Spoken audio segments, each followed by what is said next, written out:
누구나 버드나무를 알고 있지만 정확하게 알고 있는 이들은 드물다.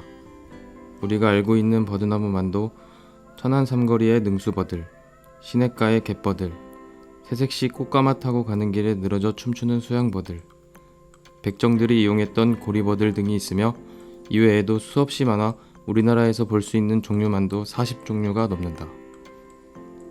그 가운데에는 그냥 버드나무도 엄연히 존재하고 있으니 모든 종류를 버드나무로 부르기에는 부족한 감이 없지 않다. 버드나무류는 모두 버드나무과 버드나무 속에 속하는 화렵수이며 종류에 따라서 갯버들 같은 관목도 있고 버드나무나 왕버들 같은 교목도 있으며 백두산 꼭대기에서 자라는 콩버들 같은 것은 바닥을 기어 자라 키가 한 뼘도 넘지 못한다. 버드나무류는 제각기 입모양도 생태도 다르지만 물을 좋아하는 공통점이 있다.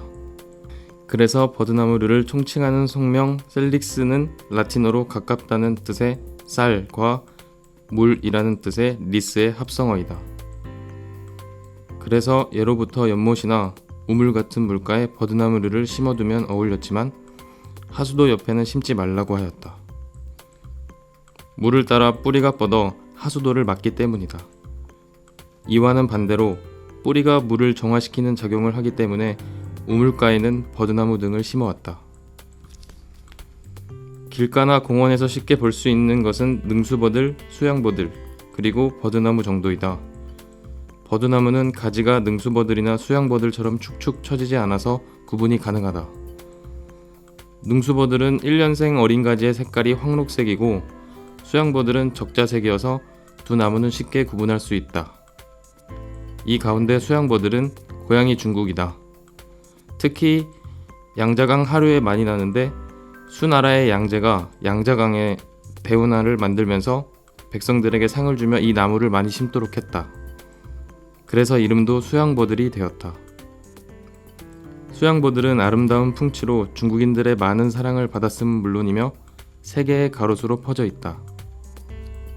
우리나라 거리에는 특히 능수버들이 많다. 늘어진 가지가 멋스럽고 특히 물가에 잘 어울려 가로수나 풍치수로 많이 심어왔다. 그러나 얼마 전부터는 봄에 날아다니는 하얀 손뭉치 같은 것이 몸에 좋지 않다고 하여 있던 나무마저 베어버릴 추세이다. 그러나 보통 꽃가루로 알고 있는 이것은 꽃이 져 열매를 맺고는 종자를 가볍게 하여 멀리 날려보내기 위한 종자에 붙은 솜털로 종모라고 한다. 꽃가루가 아니므로 꽃가루 알레르기를 일으키는 것은 아니지만 먼지에 휩쓸려 다니면서 좋지 않은 것들을 옮길 수도 있다. 그러나 이 문제는 암나무가 아닌 수나무만 골라 심으면 간단하게 해결된다. 삽목이 잘 되는 나무이므로 수나무에서 많은 삽수를 만들어낼 수 있고 또 대기오염에 강한 것은 물론이요 대기 중에 오염물질을 흡착하여 대기를 깨끗하게 하므로 가로수로 아주 좋다.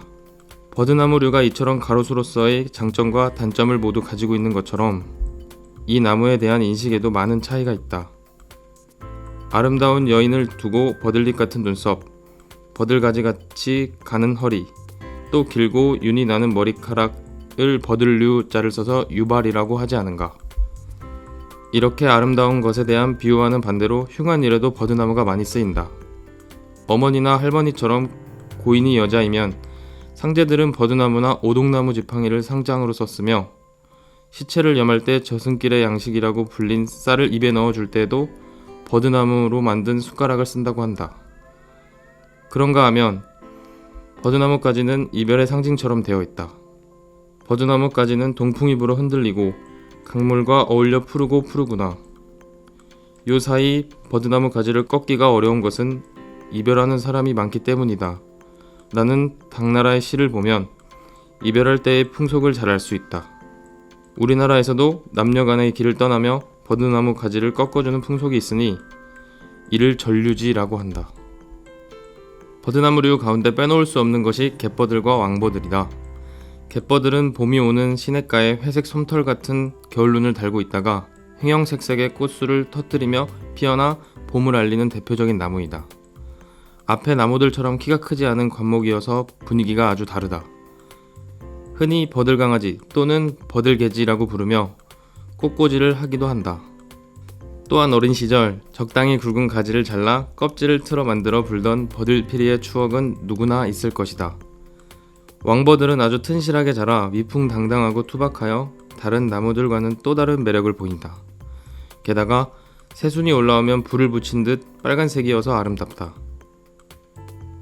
대부분의 버드나무류는 빨리 자라지만 수명이 짧은데 이 왕버들만은 오래 살아 곳곳에 정자나무로 남아있으며 그래서 노거수나 천연기념물로 지정되기도 한다.